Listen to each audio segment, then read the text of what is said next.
Parliamentary Pavilion. My name is Marlene Mehra. I'm the Chief Executive and your host, Chief Executive of Globe International. And of course, we are the focal point within the UNFCCC for parliamentary organizations, but we have many other organizations which are members of our network. So you will see representatives of many of these different organizations, hopefully here, but certainly joining us online from different parts of the world. So the question that we set our panel, of course today is a Science and Technology Day, is a very simple one, and it's there on the screen for you. Is artificial intelligence a game changer for climate action? Now this is particularly relevant, of course, because countries are required to submit their enhanced, more ambitious, nationally determined contributions 3.0 by February next year. And these NDCs have got to be economy-wide. Every economy, it's expected, it's hoped, that they will have climate transition plans.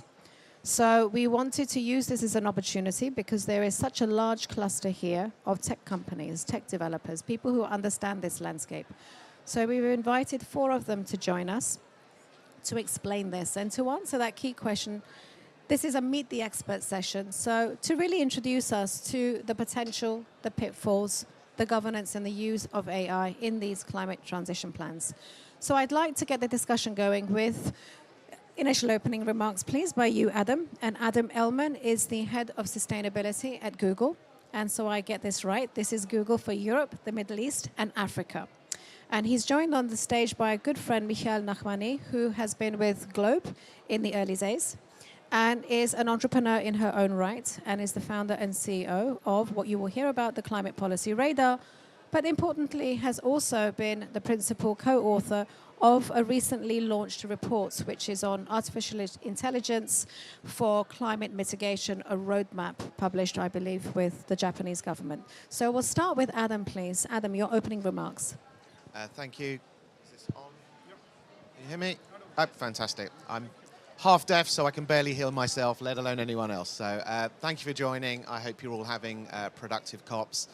At Google, we've been focused on sustainability right from the start of the business, and we've been focused on AI for many, many years. And we believe AI is a game changer in the sustainability and climate space. I want to be clear, it's not a silver bullet for everything, but we think it's a really important tool in the toolbox. Now, we actually, just before COP last year, looked into this deeply in partnership with Boston Consulting Group. We published a report, which you'll find online. The sort of key headline was that we believe existing AI solutions, if scaled up, so not the breakthroughs we might get in the future, but the existing solutions, if scaled, have the opportunity to reduce global greenhouse gas emissions by up to 10% by 2030. And that's not insignificant. That's the same as the emissions from the whole of the European Union. So a huge opportunity in terms of reducing emissions, but equally a huge opportunity in terms of climate adaptation, resiliency, and supporting in terms of fundamental climate research and climate modeling. Now, there are 3 big areas we identified in this report, one around information, one around optimization, one around prediction, and I'm sure as we get into the conversation, I can highlight some real-world examples that are being used at scale today. Thank you. Thank you very much. That was really pithy, a very good introduction. Thanks a lot. That sets your store out. And Michael, I'd invite you to do the same. I'm going to make a controversial statement. I'm going to say, well, I'm going to contradict myself immediately. I'm going to start by saying that parliamentarians don't care and shouldn't care about AI. Because parliamentarians need to make policy. They need to legislate. Hello. Parliamentarians need to legislate. And when you think about a parliamentarian's day and what they need to do, they need to read their policy briefings and to talk to their constituents and to process a lot of information from a lot of sources that come in. Some of them are in conversation, and some of them are in documents, some of them are in websites, some of them are in reading the press. And they need to make sense of all of these, and some of them are about climate change, and some of them about poverty or domestic violence or nature, because parliamentarians don't focus on one issue, right? They focus on a variety of issues. And the ability to take all of that information and condense it and make an informed decision and decide, what are you going to go for?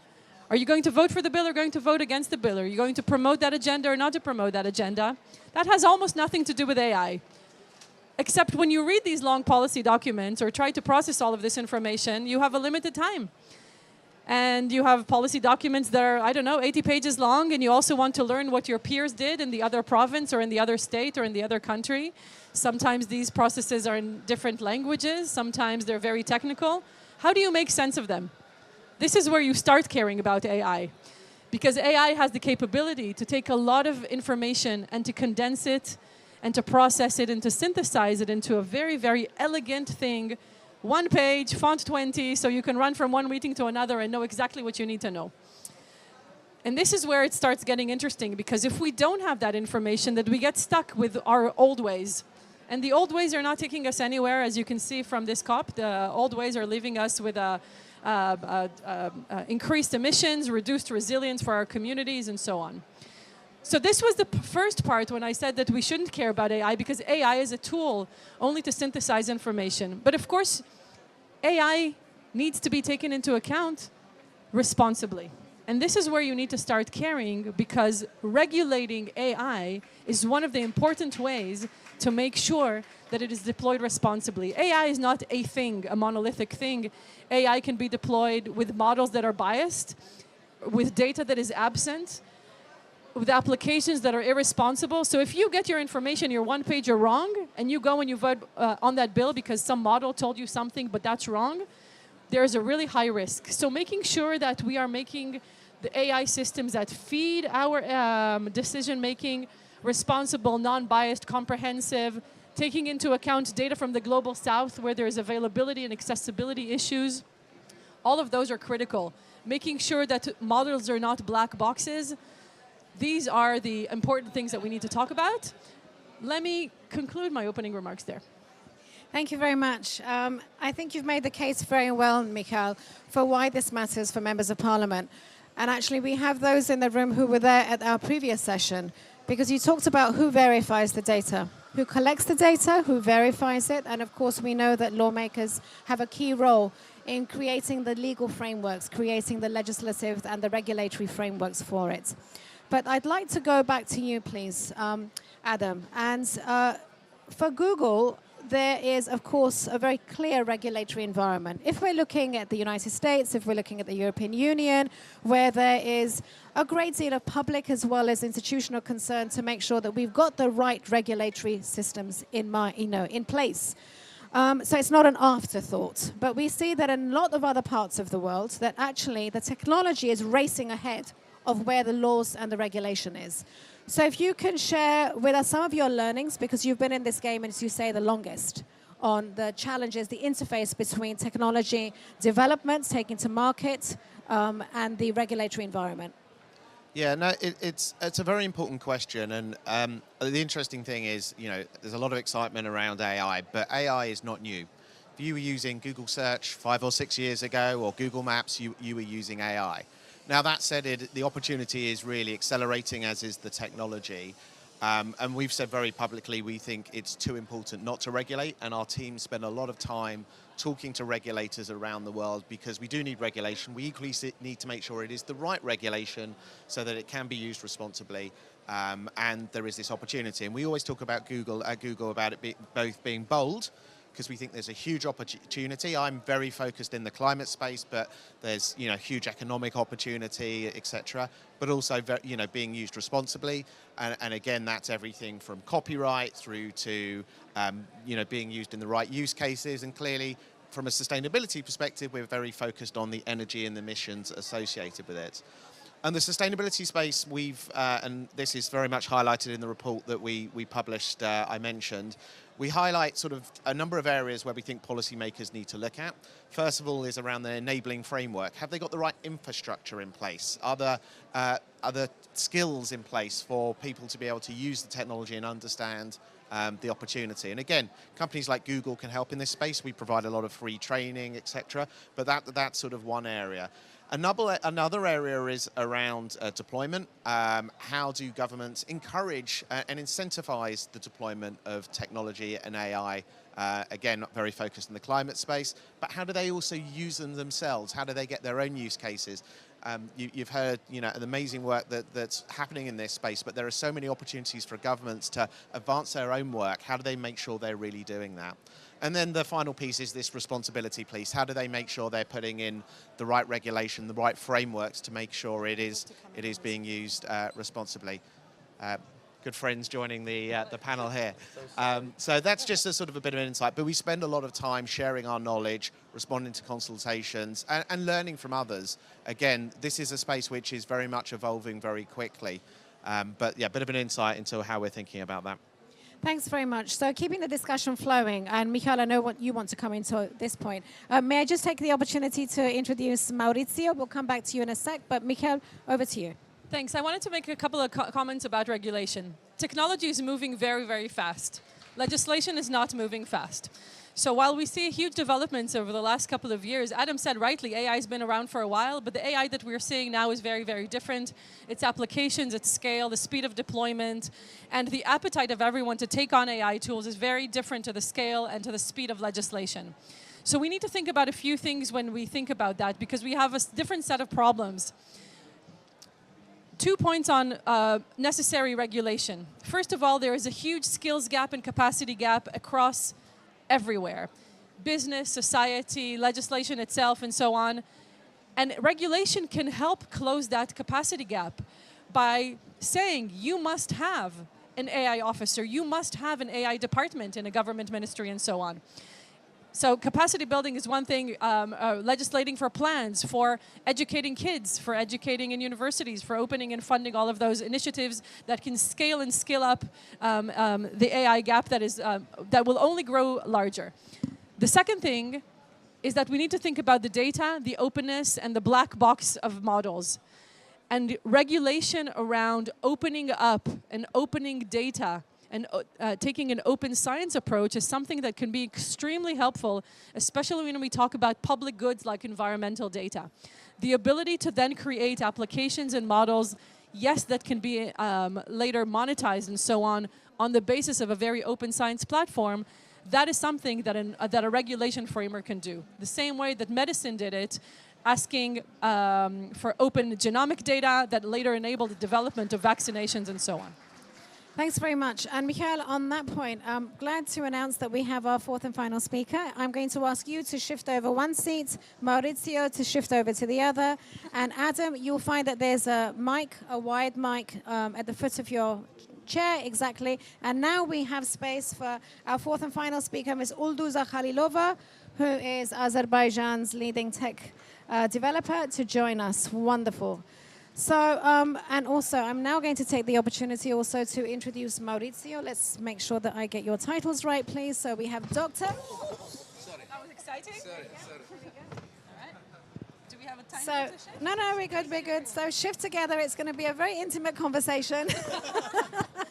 Okie dokie. All old friends. Okay, so Dr. Maurizio Bermudez Neubauer, who is the Managing Director and Carbon Strategy and Intelligence Global Lead at Accenture. Delighted to have you here. Thank you, Malini. Fantastic. And Ulduza Khalilova, who is the CEO and founder of Digital Umbrella, which is Azerbaijan's only software development company which specializes in agri-tech solutions. And we're going to come to that because, of course, people usually associate Azerbaijan and the region's principal climate challenge relating to energy, but of course it's not. It's also to food security and agriculture and water. So I know you will speak to those issues. But let's move to you, Maurizio. You know what the exam question is today. I hope you're prepared. So what would your opening remarks be on AI as a game changer? Thank you so much, Malini. Thank you for Globe to inviting me and Accenture. Accenture is a professional services company, 750,000 employees globally. We work across strategy, technology, outsourcing, and innovation to help our clients with their biggest business challenges, including, of course, solving climate change, mitigation, and adaptation. So my practice helps businesses at the intersection of those business problems and how technology can help solve them. And we see a huge role for data, technology, and AI in advancing both helping solve some of these mitigation and adaptation challenges. I think one overarching, I don't know if it has been already covered by good friends here already on the panel, but artificial intelligence, and by this I don't mean Gen AI, I mean, I'm talking about artificial intelligence as a broad umbrella term, many different technologies and applications. Just on efficiency, which is always, of course we need to build a new energy system, we need to deploy all sorts of new solutions, but with what we have today, there's already an enormous role for data and digital technologies, including artificial intelligence, like machine learning, for example, to help us use less of what we have, reduce energy consumption, reduce materials consumption. I can perhaps elaborate on some examples, but right now we can have an impact tomorrow just deploying these technologies. It's not a thing of the future. Absolutely, and we're going to come back to those applications in a minute, but I want to turn to Ulduza, if you don't mind sharing the microphone, because in Azerbaijan, of course, it's a country which is rapidly progressing in its development of its own technology, and I just want to mention one, and that is the e-visa system. Hands up, how easy it was to get into this country. It was remarkably easy, and this is a new system which has just been established in the last few years and makes it so much easier for us to negotiate, which for some of us who've got the wrong passport, no visa, is a devilishly complicated basic entry into a country. Now, you've cracked that. Ulduza would love to hear from you about how AI and technology more generally is really being used as a game changer in Azerbaijan. Thank you, Malini. My name is Ulduza Khalilova.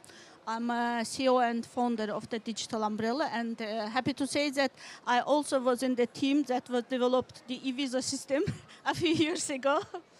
And now I'm really happy. It became a useful system, and it reduced the paper use in the government significantly. So about AI in Azerbaijan, as I said, I am a head of the IT software development company, and we are trying to use the convergence of technologies to combat climate issues here in Azerbaijan.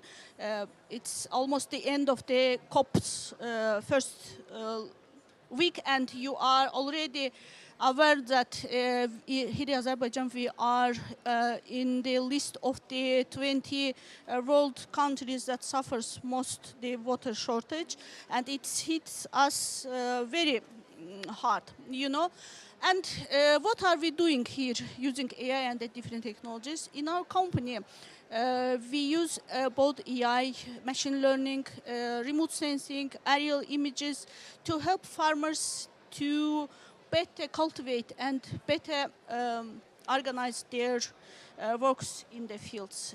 One of our products is called Yonca. It's a mobile app. It's specially designed for the farmers and has a tools for the smart management, smart agriculture tools. So we guide farmers through the scheduling, how to schedule the irrigation and the soiling, and we offer them aerial images analysis to control the soil hills and the crop hills and so on. And also we added the direct contact to the relevant government organizations and the people. So with this kind of the tools that converges the different technologies, the farmers here in Azerbaijan could have a special how to say that, lifesaver in their fingertips. It's in the same time it's a crop management, it's a personal agronomist and the personal government agent in their pocket, and it is just only $1 yearly subscription. You can think that it's so good, it sounds very good, and here in Azerbaijan we have almost 500,000 farmers who could benefit from this tool. But the real picture is a slight different. When we just started to develop that kind of the tool that uses the disruptive technologies, we were told that in the regions in the mountain, no one uses smartphones. That was the first question we were asked from our founders, from our investors, who will use this big? And we did some researches bring on table some statistics and discovered that people in Azerbaijan, especially even in the high mountains, where the mobile internet coverage is quite good, they use both smartphones, the new version of the iPhones, but for what? It's just for the entertainment, and I have to say that TikTok rocks people. but in the same time, they are using outdated knowledge, technologies in agriculture. They hesitate to use new technologies. So the first issue we face in our journey, it's lack of the digital literacy of the audience we are preparing these technologies. And second issue that hits especially for AI, if AI matters, it's the quality of the data. Just ask ChatGPT what to do with the land you are planning to cultivate is not enough. To have the correct answer, to correct guiding, you have to feed the ML model with the right and clean data. It's very important. And if we are talking about the agriculture data here in Azerbaijan, and I believe in the rest of the world, this data is in the hands of the governments and the big companies. And if we want to develop a tailor-made suggestions from the AI tools that is relevant for the different climate, soil, and plants, we have to open all this data for the enthusiasts, for the startups that will that already know what to do with all this data. You know, the data from one agri company is not enough to build the correct way. And the third issue we faced during our journey is the lack of awareness of the policymakers, the people in the, especially in the local government. So in the high government, people are aware what to do with the AI, especially in the climate change actions. But in the local governments, they have to learn how to lead, how to enable all these tools, and the same way they have to know about opportunities and the risks AI may bring in this field. And the last issue I want to mention, it is the discussions. When we here in Azerbaijan we discuss about AI policies, it's mostly IT guys and people from the government. But we have to bring around the table the different groups, of all the, especially the marginalized groups, because they suffer from the climate action most, you know. That's the brief, what we are trying to do and what the challenges we have. I think it's the familiar for the most of us, because in this matter we are maybe in the same state, in the same position. I think you're absolutely right. I think that the picture that you paint of Azerbaijan's journey is something which is recognizable in most parts of the world.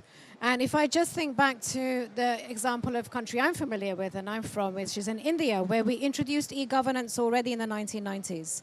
Yeah, and there was an assumption that, well, actually the population will be a very smart move, because we had already made that leapfrog from landlines to mobile phones. So people were comfortable with using mobile phones. They knew that this is the best way of reaching the people who would previously have been in these slow-walking agricultural extension services. Yeah, now everything was going quickly from analog to digital. So you found that same readiness of the user group to switch.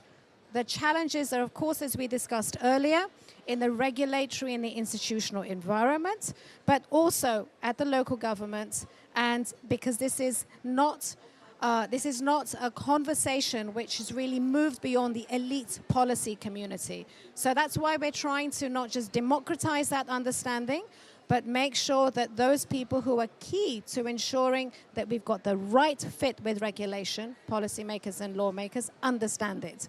So at this point, because this is a meet the experts, so you've had your initial tasters from the experts on the stage. We do have a number of members of parliament here. And I'd like to open it up, please, for your interaction with you, your questions, your comments. So who would like the mic first? Please do introduce yourselves as you're framing your question and intervention. May I pass it to the gentleman in the front row? Yes, who I know to be the sponsor of Kenya's landmark Climate Change Act, and now governor in Kenya and the chair of the Kenya's Governors Council. So. Thank you for this opportunity, and I want to take this opportunity to thank the discussants. I think you have put the point on AIA very well, and I want to agree with Adam. AIA has been around for many years. It's only that it's in the recent time that it's come out in the public domain, but otherwise in the scientific domain, it has been there for many years. Some of us who have been involved in remote sensing, satellite technology, we have used this for many years.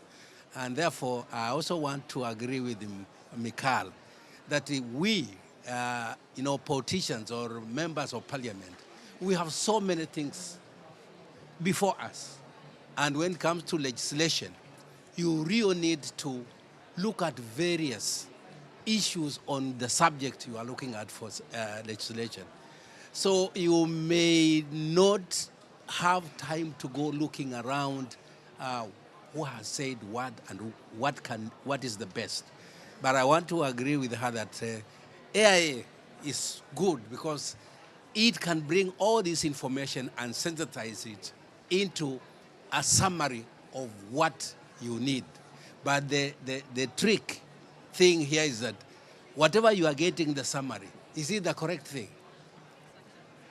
How do we get the standards? So I think I would want us, the discussant here, to tell us how we are going to move forward as parliamentarians to end up with a particular standards that are acceptable.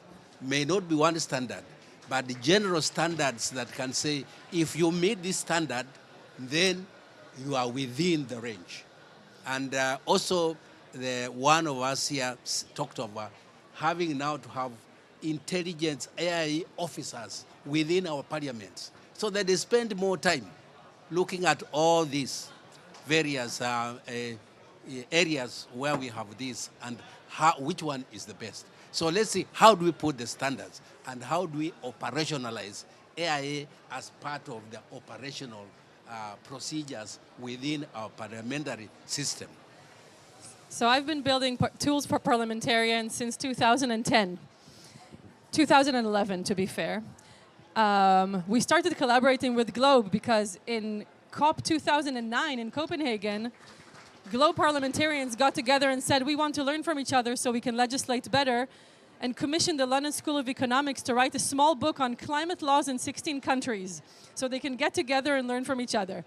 And I led that project for many years, and we created an online database of covering every law and policy and NDC in every single national government, including the incredible Kenyan 2016 Climate Change Act. Thank you so much, the Honorable Otichilo.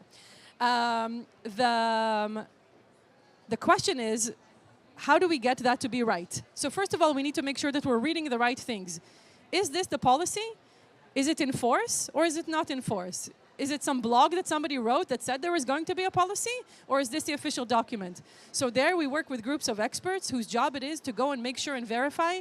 And this is where AI alone can't do it. This is where you need human eyes on it. So AI is not artificial intelligence, it's augmented intelligence. It's adding the machines to the humans. That's really important. And when I talk about AI, I only talk about man and machine together. Woman and machine together is even better. Secondly, we need to make sure that we understand each other. If I do control find renewables, I also want control find solar, control find wind, control find tidal, control find whatever.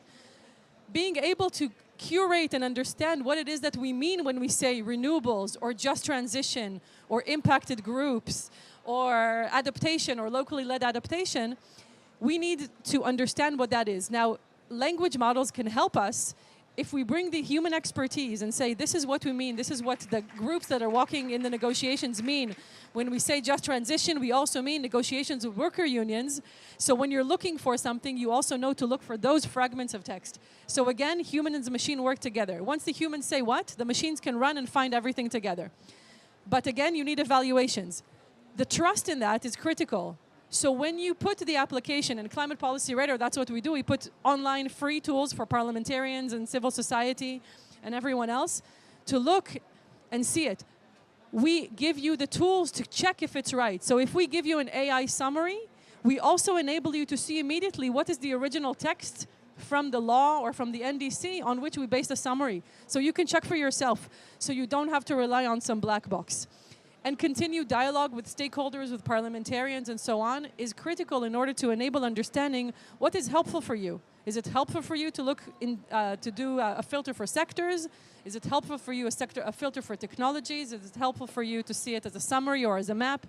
This is where this dialogue is important and why I welcome it so much. Thank you very much. That's a very compelling case, and also for the work that you're doing, Michael, with Climate Trace, with climate policy radar, because now we do have a number of these tools, and I misspoke. I was talking about Climate Trace, another platform which provides intelligence, which provides information. But ultimately, we still need verification platforms. We need certification bodies. We have the international standards bodies. So I want to turn next to our colleagues from the corporate world. So Adam, from where you are at Google, you know this landscape extremely well. You know the absolute importance, because you've played that role in educating us on how to use AI in a very simple way through Google Maps. Yeah. But of course, we rely on that. There's a strong trust element. So how would you recommend to members of parliament the top things to look for to ensure that credibility is not left? Yeah, and I think we sort of touched on this earlier, which is this space is an evolving space, and it's moving very fast, and regulating is not moving at quite the same pace. We spend a lot of our time sharing our knowledge and expertise, but also building the tools to enable some of this verification, tracking and citation and what have you. And I think in reality that the space of information is a much broader space than climate. I focus my time thinking about the climate space and the sustainability space. And regulation is really important, but actually so is partnership and the ecosystem you're working with. I'm going to take just one moment to give 3 very quick examples, and I'm going to then link back to this. So we provide a lot of information to cities on a free platform called Environmental Insights Explorer. It provides information on transport emissions, building emissions, their opportunity to deploy solar, opportunity to deploy additional trees to reduce urban heat islands. We work with Global Covenant of Mayors, we work with C40, we work with ICLEI, we work with a whole bunch of city organisations who in turn work with mayors, work with cities, because whilst we're the experts on technology, we're not the experts on cities, and it's only working with them we're able to figure out, are the solutions, are we using the right data sets, are we expressing them in the right way? And that's, I mentioned earlier, information optimization and prediction. That's an information example. In terms of optimization, we're working with the airline industry trying to reduce contrails. Those are these thin white lines you see behind aeroplanes. They account for 1/3 of the emissions from flying. So after fuel, it's then contrails. Again, we're experts on the data side, but we're working with the airline industry. We're working with the various bodies, the European Commission, to make sure that these models we're building are going to be trusted and are going to do the right thing. By the way, we've reduced contrails by 54% because we've tested it in the real world, and we're continuing to test it with the bodies around the relevant bodies around the world. And my final example I'm going to give is in terms of prediction. We've been working for a long time in dealing with floods, particularly riverine flooding. And actually this week we announced that we've expanded our riverine flooding solution to 100 countries around the world. We're covering 700 million people. And we're able to now predict floods up to 7 days in advance. And the technology is so good now, we're deploying this in parts of the world where the data is really scarce. Often those parts of the world who are most impacted by climate change. But again, we're working with the experts on the ground. We're working with the researchers, the scientists, the relevant government bodies, the relevant agencies. So I think regulation is key. I think the data side is really tricky though, and we spend a lot of our time, certainly in the climate space, thinking about who's the ecosystems of partners we need to work with. Because we need this to be trusted. If I stick with the flooding example, if we give a flood alert and it's wrong, okay. If we do it again and it's wrong, you know, no one's going to trust in that. No one's going to believe it. And so it's really important that we have trust in these systems, because there's a huge opportunity here, but it does need to be trusted. Indeed, and as you say, I mean, the floods is such a great example. You know, we have members of parliament, colleagues from Pakistan, who know very well what we're talking about. But I was just thinking recently to the floods in Spain. in Valencia, where the problem was not that there was a failure of the technology, but the failure was in the early warning systems. Yeah, that the early warnings were not issued in a timely way, and that's an institutional failure. Yeah, but we can talk about those issues later. I just want to come back to you, Maurizio, please, because we'd like to, have your response also to that same question, which is about how you ensure that the data is of quality, it is reliable, it's trustworthy, it's certified. How do you go about it at Accenture? Thank you, Melina. So it's a very important question. At the heart of it is having the right data. In our work with corporates, everyone gets excited about the dashboards and the front end and being able to visualize. But if the right data is not there, it's meaningless. And actually getting that right data is fundamental. A lot of businesses have been working for years now, with annual data, what's being asked for reporting. But now that we need to really move into and accelerate into execution, we're starting to see a pretty rapid pivot. Okay, now we actually need to get real-time data from our assets, from our supply chain partners, for what some of our customers are doing with our products and with our services. And that's a pretty radical shift in terms of how businesses are set up to be able to do that. Just acquiring that data is a challenge, and if I'm very frank about it, it's starting to happen, especially in the energy-intensive and hard-to-abate sectors, because that's where there's the most value to be captured, because there's carbon prices, because we're starting to compete on the carbon intensity of some of those commodities, because there's other types of regulatory risk like CBAM, where we're starting to be requested for product-specific embedded carbon data. So there's a lot of work starting to happen right now on moving to that much more granular, much more trusted data than the averages and estimates and industry medians with which we had been working when we were just talking about orders of magnitude, high-level reporting. Cool. Jump right in there, please, So Adam. just one other piece. I think there is a huge amount of trusted data that governments and policymakers sit on that today isn't available. And one of the recommendations we make is, and actually we've worked with the research and science community actually to put a list together, which we've published, but but basically to say, where are these trusted data sets? The ones that can be made available, the ones that don't necessarily have IP, but how can they be made available so that organizations, whether they're for-profits, not-for-profits, governments themselves, have access to that? Because actually there are a lot of solutions which are blocked at the moment because those trusted data sets aren't available, but they do exist. Michael, do you want to jump in on this? Because I do want to bring in Ulduza. Just share the microphone, please. No, you're going to keep yours. I just want to add to question, the right question the gentleman asked. I'm come from the agrarian sector, and all our AI tools are around the agrarian sector. And the Can you check on the microphone? Yes, good. It's good. all our tools are in agrarian sector, and to be successful, if you are practicing, if you are utilizing some AI tools, you have to find right specialist of the field to check your results. It's the second important thing after the correct and clean data. You have to have the specialist from the field by your side to check the results you got from your model. No, that's absolutely correct. And this also goes back to the point I think, Michael, you had made about skills. Yeah? So, of course, this is the green revolution, as we're pointing to, will not occur unless we have the green skills revolution. Yeah? So you need those skilled experts, the practitioners who can inform and verify that, yeah, this is correct. This isn't someone taking a shortcut. Yeah? I want to go back to Google Maps for a second and to thinking about how we make decisions.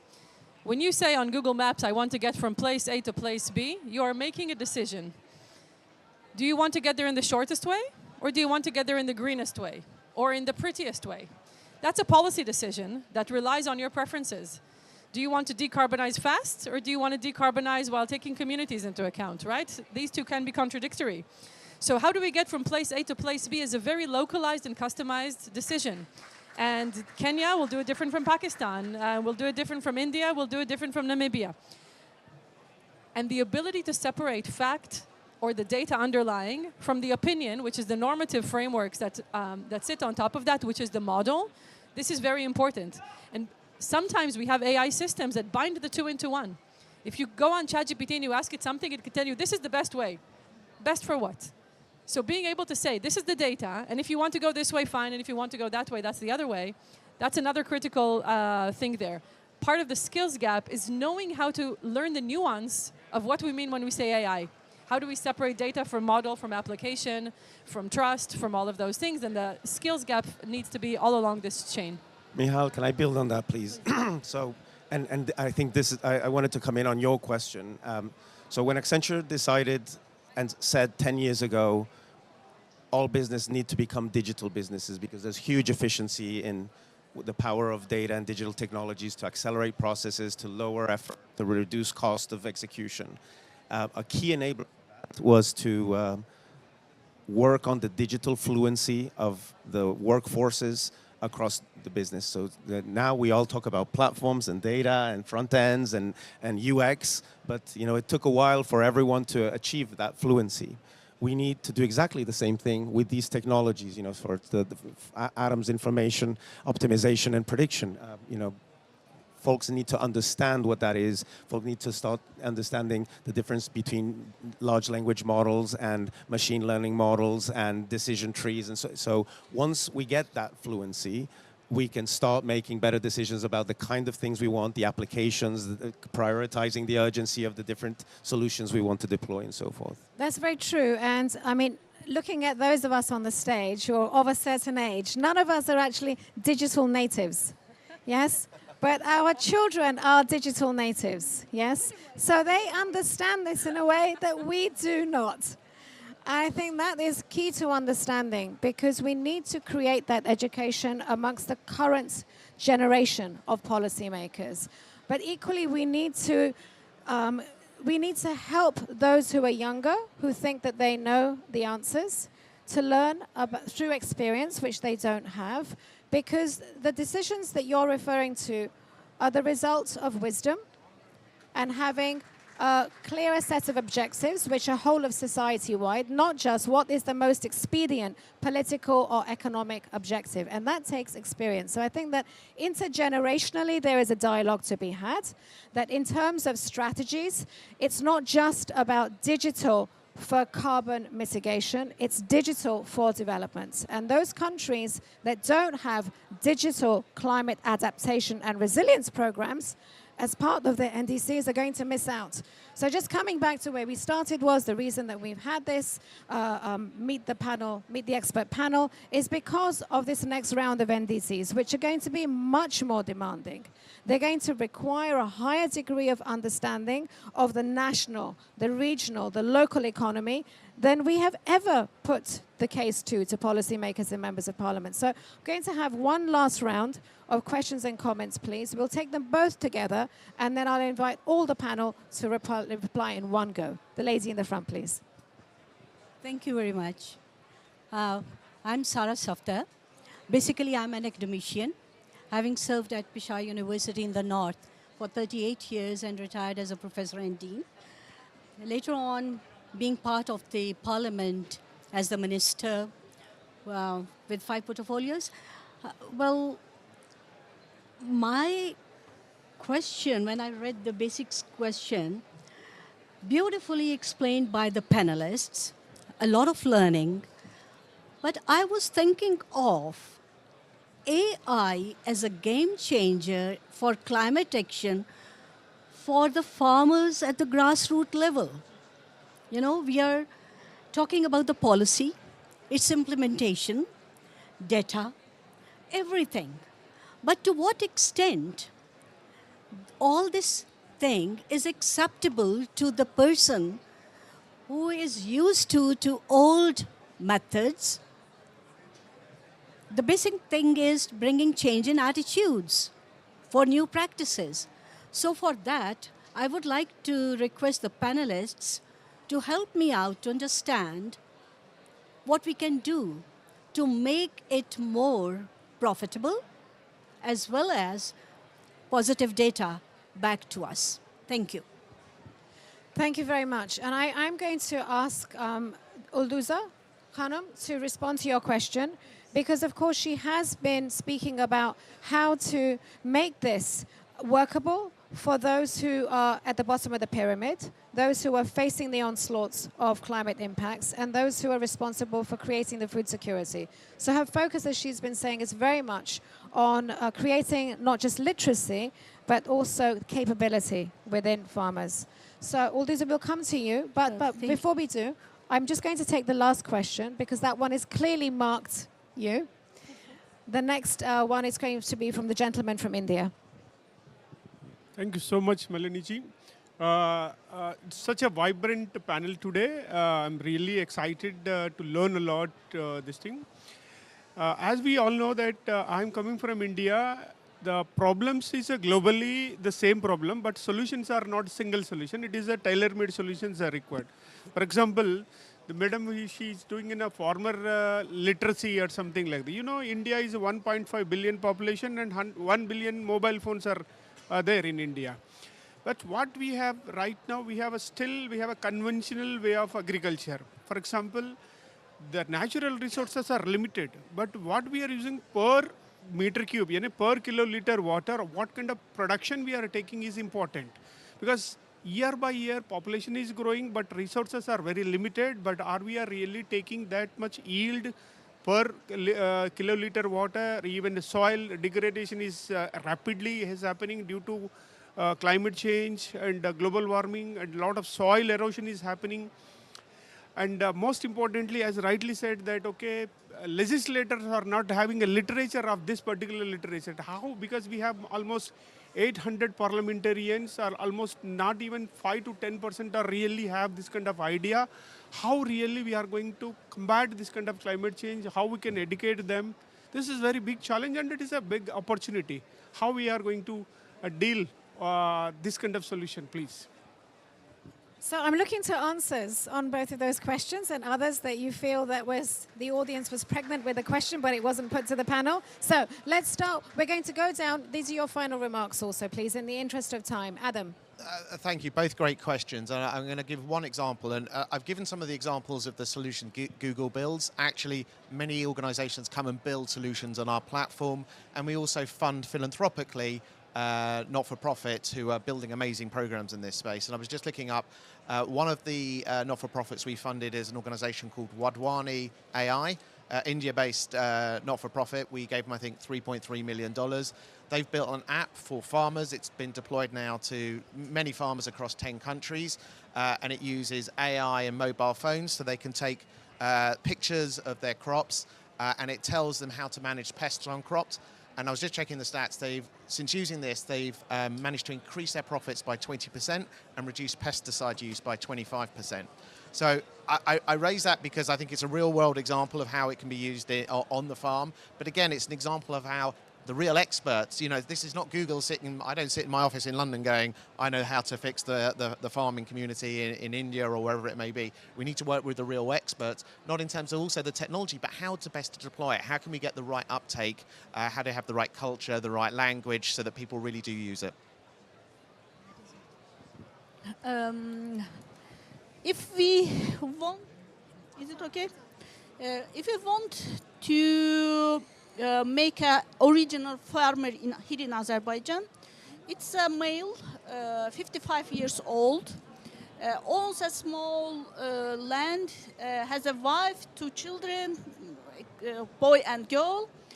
And if we will talk him about AI tools that could help him with all these problems, he probably will say, oh, it's complicated, it's not for me. AI, it's not for us. No. We will do it as my grandfather and my father will do. So we have to simplify technology to the level they can understand. One example from our practice. In Yonca, or mobile tool, we added some chatbot. But our clients are not typing some things. They don't use the keyboard to type their question.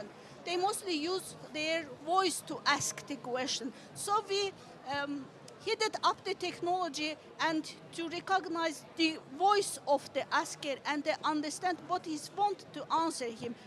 The first step had to be the understanding text messages, but they skipped this level to go directly to the voice message analysis. And it's the way to simplify the technology, to make them easier to use. It's the only way, I think, and it works on practice. That's brilliant. So you've adapted the technology for the needs of the user group. Yeah, it may Not just for the needs, but simplified to their habits and to the literacy level. Exactly. That's precisely it. So to what their behaviors are, what they're accustomed to. It, Adam has very wisely answered to that the cultural values should be there. That is very important. The language, changing the minds, we need to focus on that.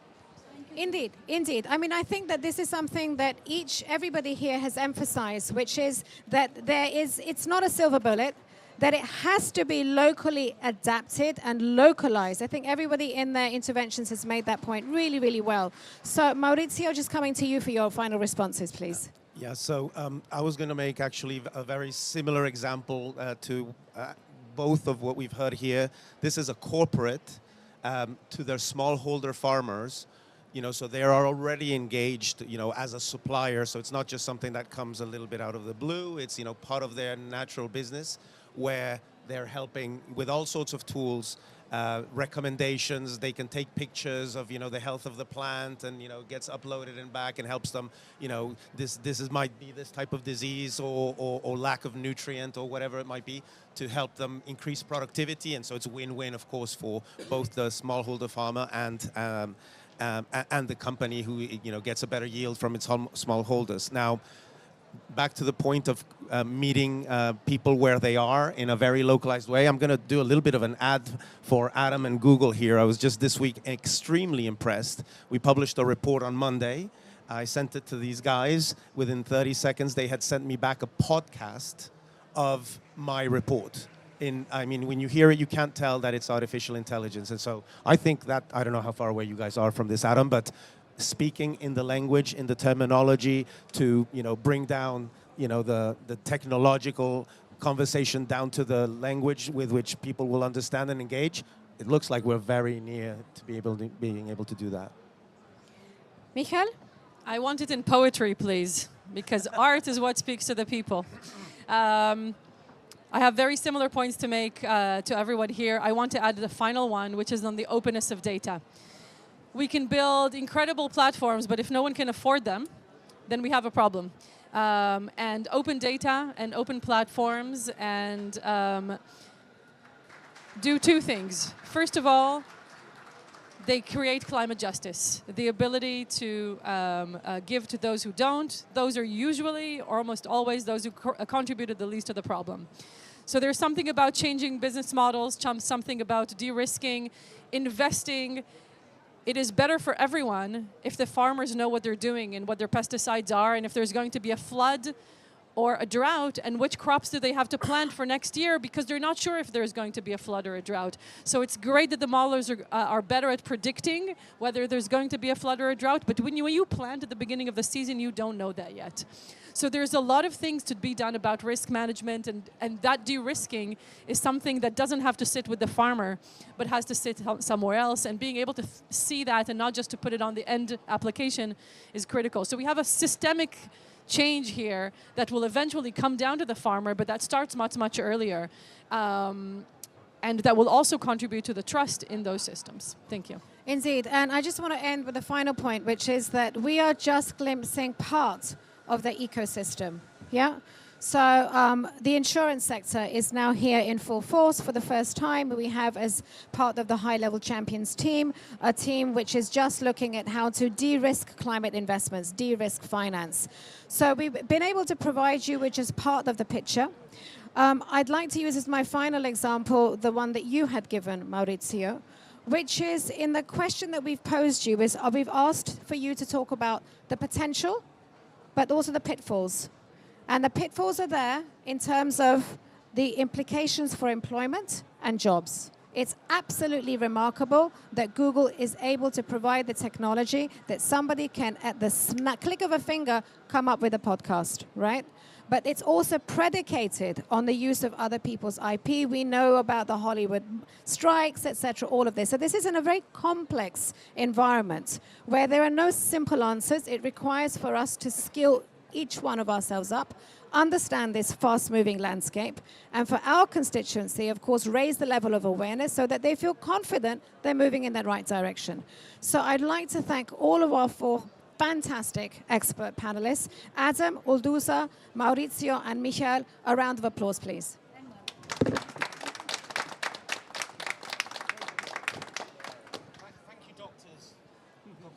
Indeed.